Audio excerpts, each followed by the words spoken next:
भगवान की भक्ति करते हैं तो हम भगवान को बांध सकते हैं, भगवान को पा सकते हैं, सबसे ऊंचा रस पा सकते हैं। और भक्ति में भी कई क्लासेस होती हैं, तो ये सब आगे की बातें हैं, आगे बताई जाएगी। तो सबसे पहली बात, हमें इस शरीर को पाकर स्वर्ग की कामना नहीं करनी, क्योंकि स्वर्ग हम अनंत बार हुआ है, 1 2 4 बार नहीं, अनंत बार स्वर्ग हुआ है, लेकिन हमें आनंद नहीं मिला।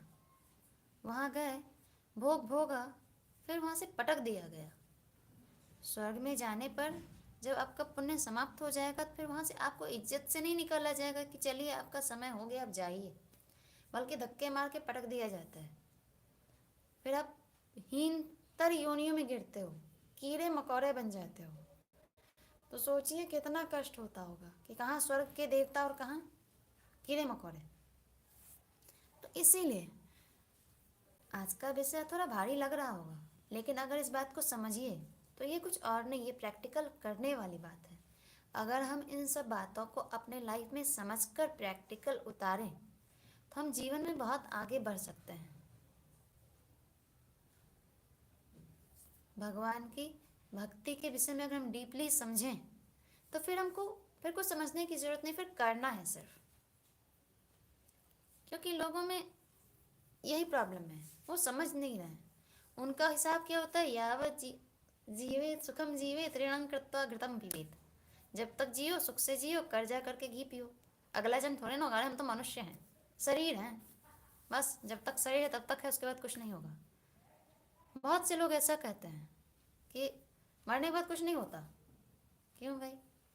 अगर लॉजिक से सोचो तो क्या भगवान अन्यायी हैं कि मरने के बाद कुछ नहीं होता? ऐसा कैसे हो सकता है? तो इसका मतलब अगर हम मनुष्य हैं, मरने के बाद मनुष्य भी बने तो जो कुत्ते बिल्ली हो कुत्ते बिल्ली बनेंगे। इसका मतलब क्या? उन्होंने ऐसा कौन सा पाप किया? भगवान ने उसे पशु क्यों बनाया?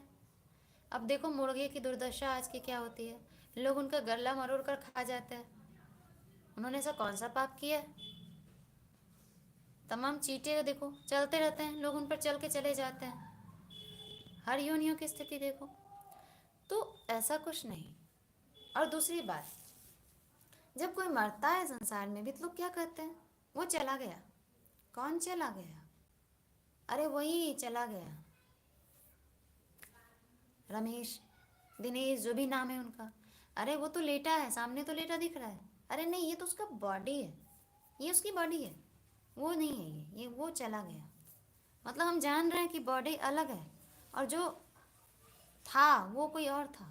तो मरने के बाद सब जान जाता है कि वो जो पर्सनैलिटी है वो ये बॉडी नहीं है। लेकिन जीते जी हम क्यों नहीं समझते कि हम जो हैं, हम ये बॉडी नहीं है, बॉडी के अंदर कोई है।